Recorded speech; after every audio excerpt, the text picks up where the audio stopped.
Howdy! I want to show you guys a pollinator patch that's in my yard and tell you why everybody should really have a pollinator patch. So just for some background, we've only been on this property for about a year, and it is the typical North American property with massive green lawn.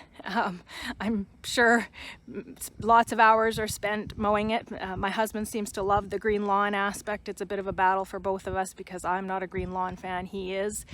Nothing against green lawns. I certainly don't mind having green lawns in certain patches, but I'm not a fan of having massive green lawns and no pollinator patches. So this is where I'm at today for you guys, is to encourage you all to have a pollinator patch or many of them within your yard. So let me first show you this one. So this is the pollinator patch, and you can see how it stands out amongst an awful lot of lawn. Now, I've only been here, like I said, a year, so my goal is to actually have quite a few of these. This is just my first of, I actually have 3 in the yard, and I will be creating quite a few more of them. But first off, let's talk about the benefits of a pollinator patch. So you can just see in here that it is just full of life. It has skippers, butterflies, it has some fritillary butterflies, micro bees. I saw a bumblebee here just a minute ago. It's got ladybugs and some beetles. So it definitely brings all the pollinators to your yard. It has some bugs that might be considered pests as well. And that's great because when you are planting pollinator patches well, you'll include native plants with them. So these are plants that are kind of zoned for your region. They would come up naturally. They're often called weeds. They're not really weeds, they're just misunderstood plants. So when you have native plants in your garden, they will attract the pests because they are more they're more natural for them to eat. And when you think of it this way, if you've got a field and one tomato plant in the middle of the field, the grass has nothing, no nutrients, nothing to provide those creatures. So if you plant, your tomato plant in the middle of a desert, of course all the creatures are going to eat your tomato plant.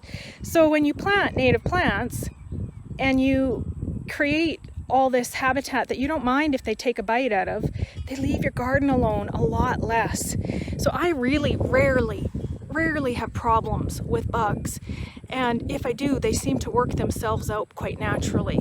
So the pollinator patch is excellent for helping you to manage pests. It's excellent for attracting you pollinators. They look fantastic. They'll brighten your day. You will enjoy the activity within your garden. So pollinator patches, there's so much value. Now, if you wanted to make one, it's not hard at all.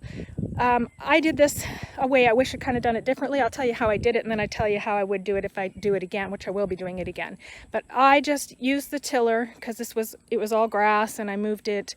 I didn't want to spend a lot of time digging up grass, so I actually took the tiller, dug up all the grass. I had to go over it a couple of times with the tiller, created this grassless space. Then I put some compost down and planted some seed.